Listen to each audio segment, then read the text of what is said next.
Bernie Sanders wrote an article in the New York Times, and it's basically a warning to the Democratic establishment to start representing average people or else. So it's actually kind of a chilling and ominous message if you look at it through the lens of maybe looking at a President Donald J. Trump. I mean, there's a chance that if that happens, we look back on this and we go, damn, how right he was. So let's go through some of it here. He says the following, quote, "Surprise, surprise, workers in Britain, many of whom have seen a decline in their standard of living, while the very rich in their country have become much richer, have turned their backs on the European Union and a globalized economy that is failing them and their children. And it's not just the British who are suffering.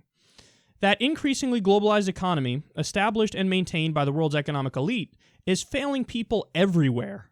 Incredibly, the wealthiest 62 people on this planet own as much wealth as the bottom half of the world's population, around 3.6 billion people." Let's pause there for a second. Isn't that a fact that we don't bring up enough? Like, we've spoken about it, but I feel like that's something we should bring up at least every week. 62 people have more wealth than half the planet. 62 people have more wealth than about 3.6 billion people. Okay, look, I think most people are in favor of meritocracy to a certain extent. Like, okay, the harder you work, the further you go. Oh, you worked harder, here, you make more money. But when you get to this point, that's obviously not the case. Like, it's obviously true that these 62 people didn't just work harder than half the people on the fucking planet. It's obvious that the system is rigged and that this has a lot to do with inheritance and that, you know, you're talking about a degree of wealth here which is so preposterous that it threatens the validity and the purity of the entire world governmental system. And that's the point. At a certain point, people go, oh, so this was never supposed to be fair. This was never supposed to be just. This was never supposed to be, you know, giving everybody a fair shot at success and material well-being and quality of life. This thing was rigged from day one. And people are right in that sentiment. So let's continue. He says, the top 1% now owns more wealth than the whole of the bottom 99%. The very, very rich enjoy unimaginable luxury, while billions of people endure abject poverty, unemployment, and inadequate healthcare, education, housing, and drinking water. In America, in the last 15 years, nearly 60,000 factories in this country have closed, and more than 4.8 million well-paid manufacturing jobs have disappeared. Much of this is related to disastrous trade agreements that encourage corporations to move to low-wage countries. Despite major increases in productivity, the median male worker in America today is making $726 less than he did in 1973, while the median female worker is making $1,154 less than she did in 2007, after adjusting for inflation. Nearly 47 million Americans live in poverty, and an estimated 28 million have no health insurance, while many others are underinsured. Millions of people are struggling with outrageous levels of student debt. For perhaps the first time in modern history, our younger generation will probably have a lower standard of living than their parents. Frighteningly, millions of poorly educated Americans will have a shorter lifespan than the previous generation as they succumb to despair, drugs, and alcohol. Meanwhile, in our country, the top 0.1% now owns almost as much wealth as the bottom 90%. 58% of all new income is going to the top 1%. Wall Street and billionaires, through their super PACs, are able to buy elections.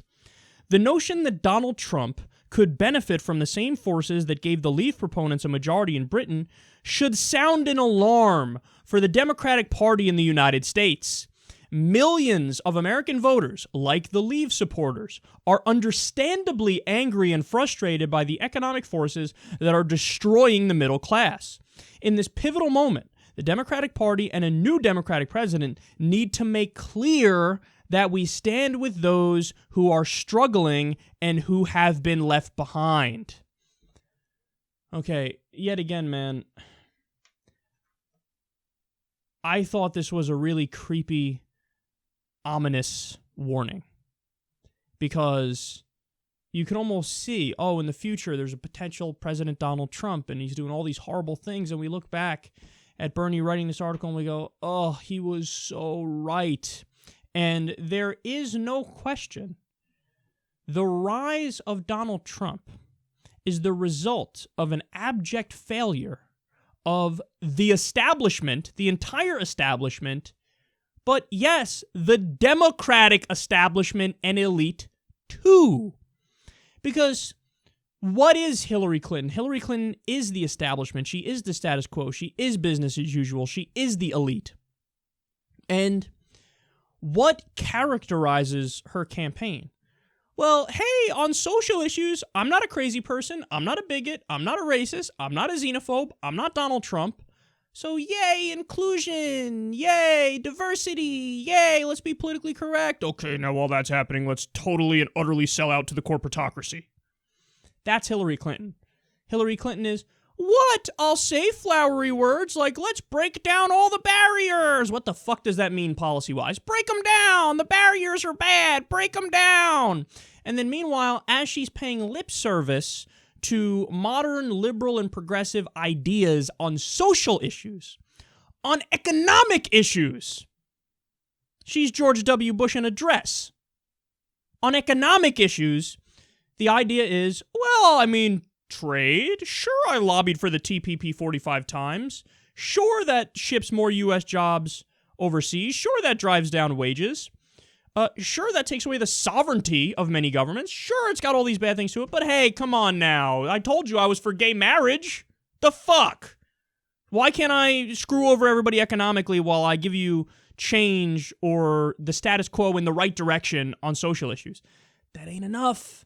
That ain't enough. And that's what's happened. These Democratic elites have gotten so aloof that they think, okay, look, we just give them on the social issues, Yay, gay marriage. Yay, diversity. So we have the right position on social issues, and then we can do whatever the fuck we want on economic issues. And on economic issues, the entire Democratic elite, the entire establishment, is a wholly owned subsidiary of corporate America.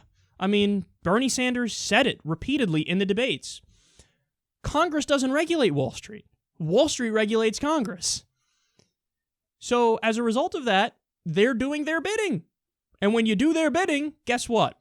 More offshore tax havens, more corporate subsidies, more ridiculous loopholes for them. Again, just corporate welfare.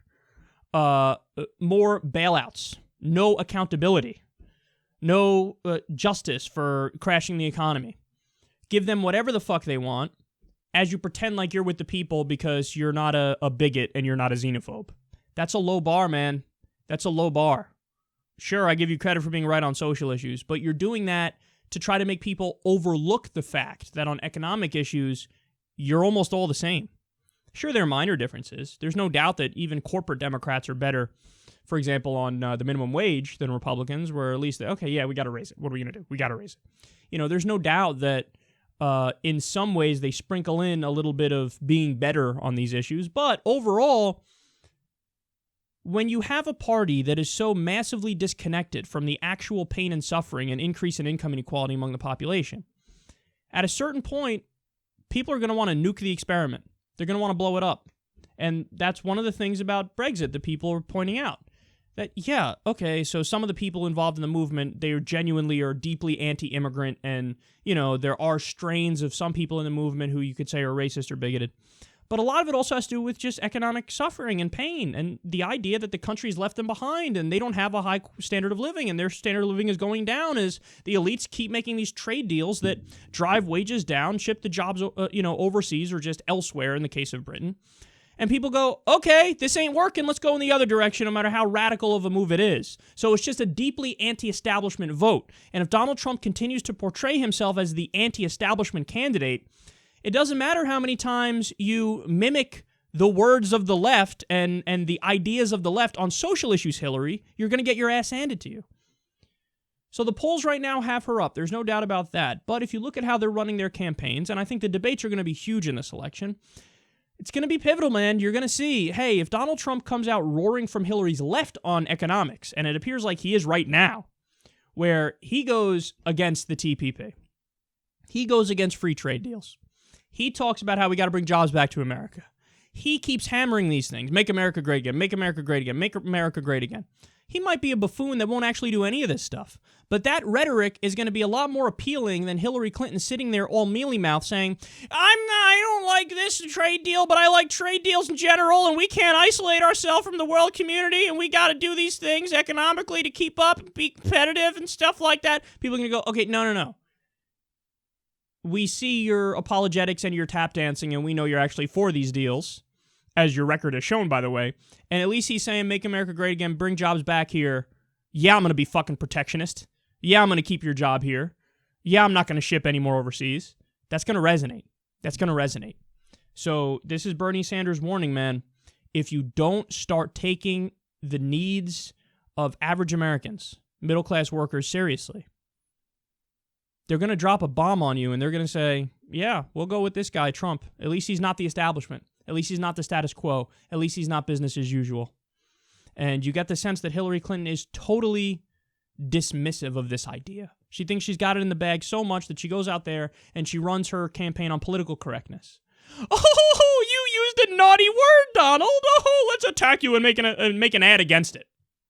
Yeah, he used adult language. You want to know why? He's a fucking adult. Who cares? That's what you're going to attack him on? That's what you're going to attack him on. That's what you're going to attack him on.